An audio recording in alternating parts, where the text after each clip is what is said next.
الحمد لوليه والصلاة على نبيه وعلى آله وأصحابه المتأدبين بآدابه. أما بعد فأعوذ بالله من الشيطان الرجيم. بسم الله الرحمن الرحيم.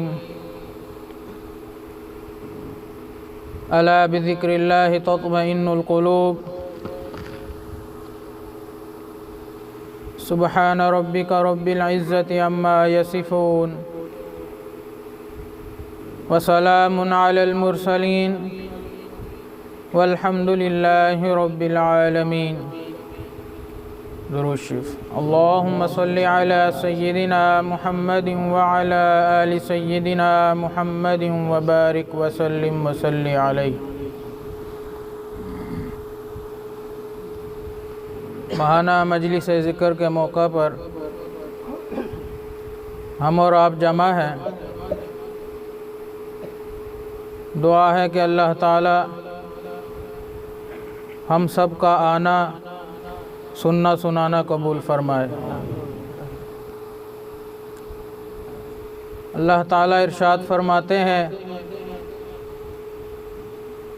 تحقیق دلوں کا اطمینان اللہ کے ذکر میں ہے. مرض دو قسم کے ہوتے ہیں. ایک ظاہری مرض ہوتی ہے، ایک باطنی مرض، یعنی ایک ظاہری بیماری اور ایک باطنی بیماری. جس طرح ظاہری بیماری سے جسم بیمار ہوتا ہے، اسی طرح باطنی مرض سے دل بیمار ہوتا ہے.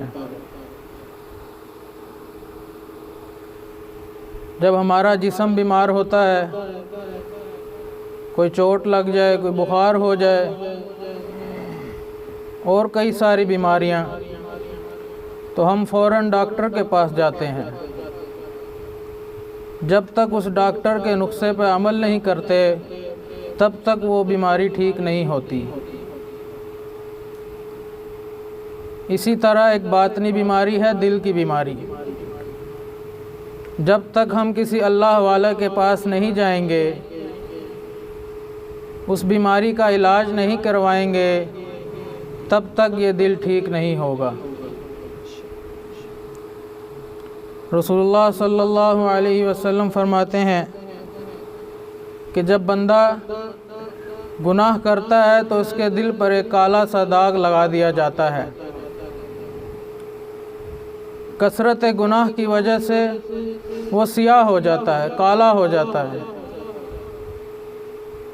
اور تو اور وہ بیکار ہو جاتا ہے، گناہ کا احساس بھی نہیں ہوتا. گناہ کرتے رہتے ہیں لیکن احساس اندر سے ختم ہو چکا ہوتا ہے، دل سخت ہو چکا ہوتا ہے، گناہ نہیں لگتا. جیسے آج کل معاشرے میں ہے، رشوت لیتے ہیں مٹھائی کے نام پر، حالانکہ کتنا بڑا گناہ ہے. دل ہمارے سیاہ ہو چکے ہیں. اس لیے حدیث میں آتا ہے کہ لما خلق اللہ داءً خلق له دواءً، یعنی جب اللہ نے کسی بیماری کو پیدا کیا ہے تو اس کے ساتھ اس کی دوا کو بھی پیدا کیا ہے. اسی لیے اللہ تعالیٰ نے فرمایا الا بذکر اللہ تطمئن القلوب، یعنی آگاہ ہو جاؤ، اللہ ہی کے ذکر سے دل اطمینان پکڑتے ہیں. رسول اللہ صلی اللہ علیہ وسلم فرماتے ہیں ذکر کرنے اور نہ کرنے والے کی مثال زندہ اور مردہ کے ہے. جو شخص صبح شام ذکر و اذکار کرتا ہے اس کا دل زندہ رہتا ہے. جب دل زندہ رہتا ہے تو جسم بھی صحیح رہتا ہے، باقی معاملات بھی ٹھیک رہتے ہیں. جب ذکر و اذکار نہیں کرتا دل مردہ ہو جاتا ہے، اور تو اور پورا جسم بھی بیکار ہو جاتا ہے۔ معلوم ہوا حقیقی زندگی پانے کے لیے اللہ کا ذکر کرتے رہا کریں۔ ذکر 3 طرح کے ہوتے ہیں: ذکر لسانی، ذکر قلبی اور ذکر جوارح۔ ذکر لسانی وہ ذکر ہے جو زبان سے کرتے ہیں، زبان سے سبحان اللہ، الحمدللہ، لا الہ الا اللہ، اللہ اکبر، افضل الذکر لا الہ الا اللہ محمد الرسول اللہ۔ قرآن مجید کی تلاوت کرنا یہ بھی اللہ کا ذکر ہے، درود شریف پڑھنا یہ بھی اللہ کا ذکر ہے۔ اسی طرح ذکر قلبی، دل سے ذکر کرنا،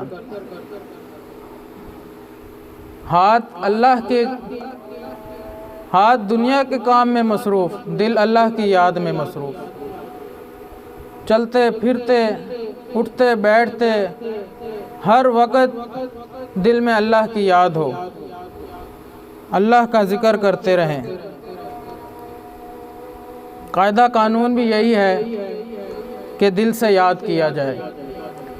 آپ نے دیکھا ہوگا اگر کسی کا بیٹا باہر ملک جاتا ہے تو ماں اگر اسے فون کرتی ہے وہ یہ کہتی ہے میرا دل تجھے یاد کر رہا ہے، وہ یہ نہیں کہتی کہ میری زبان تجھے یاد کر رہی ہے۔ دل میں اللہ کو یاد کریں۔ یہ واحد وہ دل ہے جس کو ڈائریکٹ اللہ سنتا ہے، نہ کوئی فرشتے سن سکتے ہیں، نہ کوئی انسان سن سکتا ہے۔ جب کوئی بندہ دل سے اللہ کو یاد کرتا ہے تو اس کے جسم سے خوشبو آتی ہے، فرشتے نام اعمال میں خوشبو لکھ دیتے ہیں۔ روز محشر جب فرشتے نام اعمال پیش کریں گے، انسان کا نام اعمال پیش ہوگا تو اللہ تعالیٰ پوچھیں گے فرشتوں سے یہ کیا لکھا ہے، تم نے خوشبو آ رہی ہے؟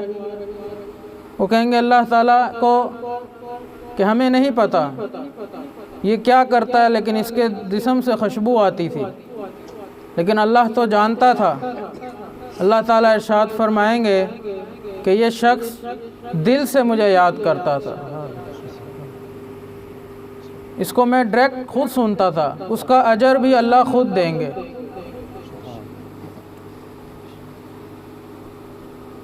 شاعر کہتا ہے وہ جن کا عشق صادق ہے وہ کب فریاد کرتے ہیں، لبوں پہ میرے خاموشی دلوں میں یاد کرتے ہیں۔ اور یہ ذکر قلبی ہے، یہ ذکر لسانی سے 70 گنا زیادہ فضیلت رکھتا ہے۔ حدیث مبارکہ میں اس کے کئی سارے نام آئے ہیں، ذکر خفی، ذکر سری اور ذکر خامل بھی کہا گیا ہے۔ تیسرا ہے ذکر جوارح، اعضاء کا ذکر۔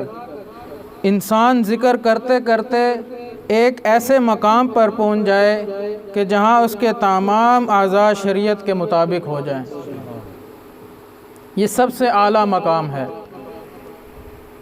ہمارا کھانا پینا اٹھنا بیٹھنا سونا جاگنا تمام کی تمام شریعت کے مطابق گزرے۔ ہمارے اکابرین اپنی صحبت میں کثرت سے ذکر کروایا کرتے تھے، اللہ کا ذکر کروایا کرتے تھے۔ حدیث مبارکہ میں آتا ہے لِكُلِّ شَيْءٍ ثِقَالَةٌ، ہر ایک چیز کی پالش ہے، وَثِقَالَةٌ قُلُوبُ ذِكْرُ اللَّهِ، دلوں کی پالش اللہ کی یاد ہے۔ اللہ کا ذکر جتنا کرتے رہیں گے یہ دل صاف ہوتا رہے گا، گناہ دھلتے جائیں گے، صاف ہوتے جائیں گے۔ کبھی آپ نے دیکھا ہو کوئی دودھ والا آیا ہو اور آپ نے اس کے سامنے گندا برتن دے دیا اس کو کہ اس میں دودھ ڈال دو، وہ کہے گا جاؤ اس کو صاف کر کے لاؤ پھر میں اس میں دودھ ڈالوں گا۔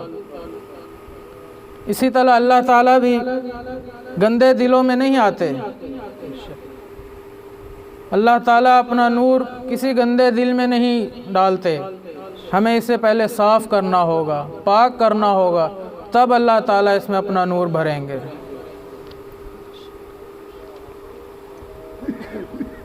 ہمارے سلسلہ عالیہ نقشبندیہ کے ایک بزرگ گزرے ہیں، حضرت خواجہ ابو الحسن خرقانی رحمۃ اللہ تعالیٰ علیہ۔ وہ اپنی مجلس میں اس میں ذات کی صفات بیان کر رہے تھے کہ اللہ کے نام میں یہ برکتیں ہیں کہ انسان کے ہر کام سنور جاتے ہیں، ہر مشکل آسان ہو جاتی ہے، ہر بیماری دور ہو جاتی ہے۔ تو اس دور کا بہت بڑا فلاسفر تھا ابو علی سینا، وہ بیٹھا ہوا تھا، جب مجلس ختم ہوئی وہ گیا حضرت کے پاس، حضرت کہ آپ نے کہا ہے کہ اللہ کے نام میں ہی صرف اتنی برکات ہیں کہ انسان کے تمام گناہ معاف ہو جاتے ہیں، تمام پریشانیاں دور ہو جاتی ہیں، یہ کیسے؟ تو اس بزرگ نے فرمایا اللہ کے نام میں برکت ہے، یہ ہوتا ہے۔ وہ کیونکہ ایک فلاسفر تھا اس کو یقین نہ آیا، اس نے کہا واقعی حضرت فقط اللہ کے نام میں ہی اتنی تاثیر؟ تو حضرت سمجھ گئے کہ یہ گھی سیدھی انگلی سے نہیں ٹیڑھی انگلی سے نکالنا پڑے گا۔ حضرت نے اسے کہا اے خر تجھے دانی، اے گدھے تجھے کیا پتا؟ بس اسے گدھا کہا، اس کی حالت بدل گئی۔ اتنا بڑا بندہ ہو، مشہور بندہ ہو، اسے آپ گدھا کہہ دیں، اس کی حالت بدل گئی، پسینے چھوٹ گئے۔ حضرت نے کہا حکیم صاحب کیا ہوا؟ کہا حضرت آپ نے نام ہی ایسا لے لیا۔ کہا اے اللہ کے بندے، گدھے کے نام میں اتنی تاثیر ہے کہ اس نے تیری حالت بدل کے رکھ دی، کیا میرے اللہ کے نام میں اتنی تاثیر نہیں کہ انسان کی حالت کو بدل کے رکھ دے؟ واحد وہ نام ہے جس میں اتنی تاثیر ہے۔ جتنا ہم کثرت سے ذکر کریں گے، اللہ کو یاد کریں گے، ہم فرش پر اللہ کو یاد کریں گے، اللہ ہمیں عرش پر یاد کرے گا۔ ایک روایت میں آتا ہے کہ حضرت ابراہیم علیہ السلام اپنی بکریاں چرا رہے تھے تو ایک فرشتہ انسانی شکل میں آیا امتحان لینے، تو ایک سائڈ پہ بیٹھا یہ کلمات پڑھ رہا تھا، سبحان ذی الملک والملکوت، سبحان ذی العزت والعظمت والہیبت والقدرت والکبریاء والجبروت۔ تو آپ کے کان میں یہ آواز آئی، آپ اللہ سے بہت محبت کرتے تھے، تو آپ نے ارد گرد دیکھا، ایک شخص نظر آیا، آپ گئے اس کے پاس، کہا تو کچھ کلمات پڑھ رہا تھا؟ اس نے کہا جی ہاں۔ کہا ایک بار اگر تو وہ سنا دے، تو اس نے کہا میں سنا دوں گا، لیکن مجھے اس کے بدلے میں کیا ملے گا؟ آپ نے کہا کہ یہ آدھا ریوڑ تیرا ہو جائے گا۔ بہت بڑا ریوڑ تھا، بکریاں، اونٹ، گائیں، بیل، بہت بڑا ریوڑ تھا۔ تو آپ نے کہا یہ آدھا ریوڑ تیرا ہو جائے گا، تو مجھے ایک بار سنا دے۔ اس نے پھر پڑھا سبحان ذی الملک والملکوت، سبحان ذی العزت والعظمت والہیبت والقدرت والکبریاء والجبروت۔ آپ کے اندر ایک مستی پیدا ہوئی۔ آپ نے اس شخص کو کہا ایک بار مجھے پھر سنا دے، تو اس نے کہا اب کیا دو گے؟ کہا یہ جو آدھا ریوڑ بچا ہے یہ بھی تیرا۔ آپ محبت جو کرتے تھے اللہ سے، اگر آج ہم دنیا میں کسی سے محبت کرتے ہیں تو ہمارا دل چاہتا ہے کہ یہ سب کچھ اس کا ہو جائے، بس یہ میرا ہو جائے۔ وہ ہر وقت اللہ کو راضی کرنے کے لیے کوئی نہ کوئی بہانہ ڈھونڈتے تھے۔ تو جب اس نے ایک بار پھر سنایا تو آپ نے وہ ریوڑ جو بچا ہوا تھا وہ بھی دے دیا، تو آپ نے کہا ایک بار پھر سنا دے۔ تو اس فرشتے نے کہا جو انسانی شکل میں تھا کہ اب کیا دو گے، اب تو کچھ نہیں بچا۔ کہا تجھے اس ریوڑ چرانے کے لیے کوئی بندہ چاہیے ہوگا، میں ساری عمر تیرا یہ ریوڑ چلاؤں گا، مجھے ایک بار پھر سنا دے۔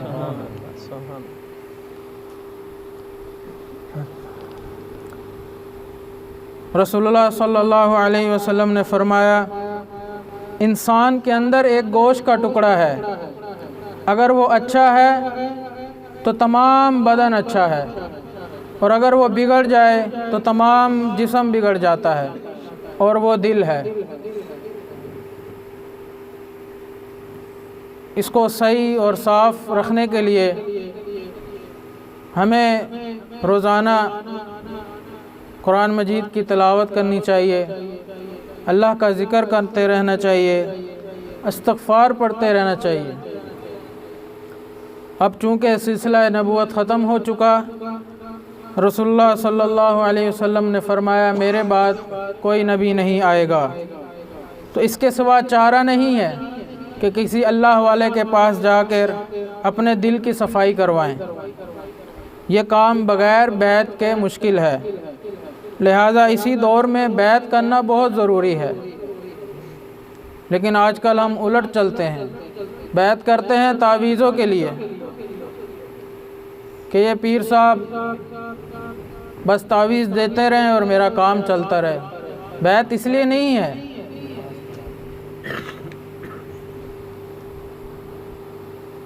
بس ہم خود رو پودے نہ بنیں، بلکہ مالی کی نگرانی میں نشو نما پائیں تاکہ اچھے اخلاق سے مزین ہو جائیں۔ آپ نے دیکھا ہوگا کوئی پودا اگر خود ہی اگ جاتا ہے، وہ بڑھتے بڑھتے ایک جھاڑی سی بن جاتی ہے، اس میں اشرات پیدا ہو جاتے ہیں، انسان وہاں جاتے ہوئے بھی ڈرتا ہے کہ کوئی چیز کاٹ لے گی۔ اسی طرح انسان ہے کہ وہ خود بس کچھ نہ کچھ ادھر سے دیکھ لیا، ادھر سے کر لیا، پھر دوسرا انسان ڈرتا ہے کہ اس کے پاس کیسے جاؤں، یہ انسان ٹھیک نہیں ہے۔ اور کوئی جو باغات ہوتے ہیں جو مالی کی نگرانی میں ہوتے ہیں، صاف ستھرے خوبصورت کٹنگ، پورا باغ چمن خوبصورت ہوتا ہے، دل کرتا ہے وہاں جانے کا، بیٹھنے کا، وہاں ٹائم گزارنے کا۔ اسی طرح ہم ہیں کہ جتنا ہم اپنے آپ کو پاک صاف، اس دل کو پاک صاف کریں گے، لوگ جڑیں گے، بیٹھیں گے، دل کرے گا ملنے کا۔ اسی طرح اللہ والے ہیں کہ ہمیں چاہیے کہ ہم اللہ والوں کی صحبت میں بیٹھا کریں۔ بس دعا ہے کہ اللہ تعالی ہم سب کو عمل کرنے کی توفیق عطا فرمائے۔ وآخر دعوانا ان الحمد للہ رب العالمین۔